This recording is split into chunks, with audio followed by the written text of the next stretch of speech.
Well, hello. How are we? Uncle Albert and Auntie Edna. Well, also, being as I'm half French, I also have a French uncle. And there we are. Bonjour, Tonton Albert. Tonton Albert. So, Uncle Albert. Yes. So, voila. And yeah, when I was growing up, it was quite unusual to be of mixed ethnicity like me. Of My mum's French and my dad's British, and now it's quite common. But I remember growing up and going to school, and I remember kids could be really, a lot of the English kids could be quite arrogant. Yeah, they used to say things like, "Oh, French rude food is rubbish. It's horrible."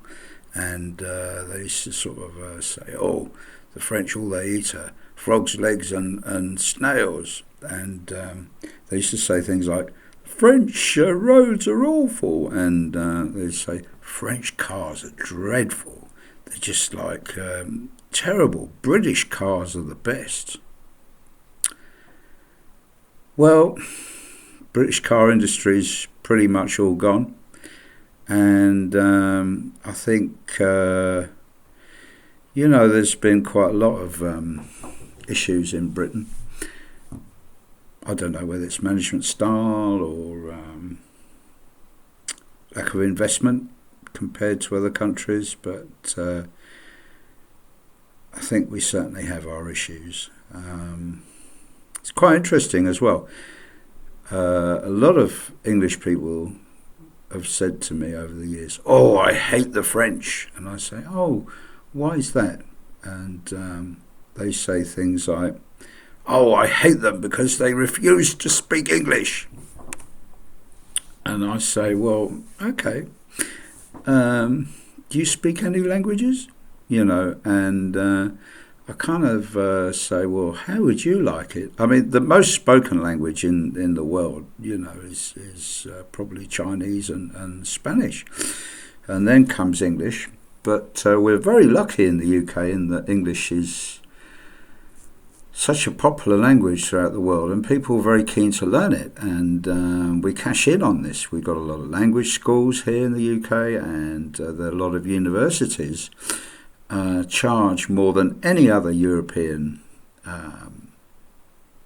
nation, any other European country for university studies to come here because there's a demand for it, because people want to learn English and they want to learn in English too. So, but there was this sort of arrogant attitude, that, "Oh, I dislike the French."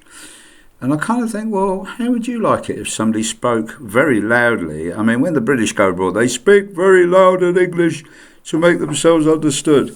So how would you like it if somebody came up to you and spoke very loudly in Spanish or in German? How would you react? And in fact, years ago, I came back from a wedding in France with some mates. And we went to a motorway service area and we all pretended to be French. Just to see, and we all spoke in French and things like that, just to see how the staff reacted. And did they like it? Nah, no, they didn't. So, anyway, two very, very different cultures and two countries very close to each other. The remarkable thing is English is a beautiful language, and it's beautiful because it's made up of words that come from all over the world. And a big component in English language is French words. So, a lot of the kings and queens in the very early days of England, after 1066, for several centuries after that, they all spoke in French. And a lot of the nobility were French because William the Conqueror was French. So, and when you go in the catering industry, when you go in a kitchen, they speak French. All the chefs are taught, all the cooking terms are French. And you get a word like pig, and then as soon as it goes on the table, it becomes porc. porc, which is a French word for pig. So there you go.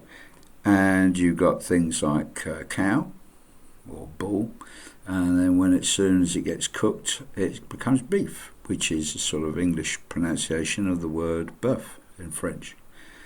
Interesting, isn't it? So an awful lot of the English words, vocabulary, is French. So anyway, growing up was quite interesting. And kids could be quite cruel. Oh, Frenchie, and then you go, you're French. Oh, your mother's French. Ooh. Anyway, my poor mum, she put an advert in the local paper offering French lessons and help with French letters and things like that. And she didn't really know that French letters is an English slang for condoms. Dear, oh dear. And we got loads of strange phone calls in response to my mum's advert. And one day, I remember when I was little, we were walking through Soho. We were going to Leicester Square to watch a film. And we were going to see the film premiere. And I must have been quite young, about 7 or 8 years old. And I saw these doorbells in Soho. And it said French lessons. And French oral lessons and things like that. And I said to my dad, there's an awful lot of French teachers in this area. And he said, no, I don't think they teach French. I think it refers to something else. And he couldn't tell me at the time, but these were sex workers. At the time, the code for being a sex worker was to offer French lessons. And that's why my poor mum, when she offered French lessons in the local paper, got all these weird phone calls. Yeah. Bizarre, isn't it, this attitude? You know. And then years later, my mum trained to be a teacher. And she went to Warhol College.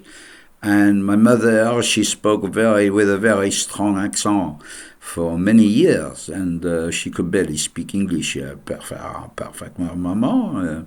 But she got the highest marks in English on her year, and she got a distinction in English, and we were terribly proud of her. And what it was she had a special insight, a different perspective. Being French, she saw things differently, and she's a brilliant linguist, my mum, actually. And she saw English literature. She had a different angle. So she got more marks, you see. And she had a different appreciation from just seeing it head on like that. Being French gave her an advantage. And she got very, very high marks, which is lovely, isn't it? Anyway, she got her first teaching job. And she went to a Roman Catholic school, which was at the time run by nuns. And the nuns were delighted to have a French lady. They rubbed their hands together and said, at last, we have a French person. We've got somebody who can do the sex education at our school. And my mum had to do all the sex education. She said, what has it got to do with being French doing sex education? So there you are. That's a true story. And bizarre, isn't it? Why do the British have this sort of code name, for French lessons being sex, French letters being condoms? Bizarre. You are crazy. Anyway, there's a little joke that the Swiss say about the British. They say, in Britain, the toilet doors open inwards and you can barely get in. Why do they open inwards like that? And they say it's because when the lock breaks, you can put your foot on the door and stop other people coming in. But of course, in Switzerland, they open outwards, and if the lock breaks, we fix it immediately. So maybe that sums us up, that we don't fix things. Anyway. Au revoir. I hope you found this interesting, Uncle Albert and Auntie Edna. And à bientôt, Tonton Henri. Albert, I should say. Okay, bye-bye.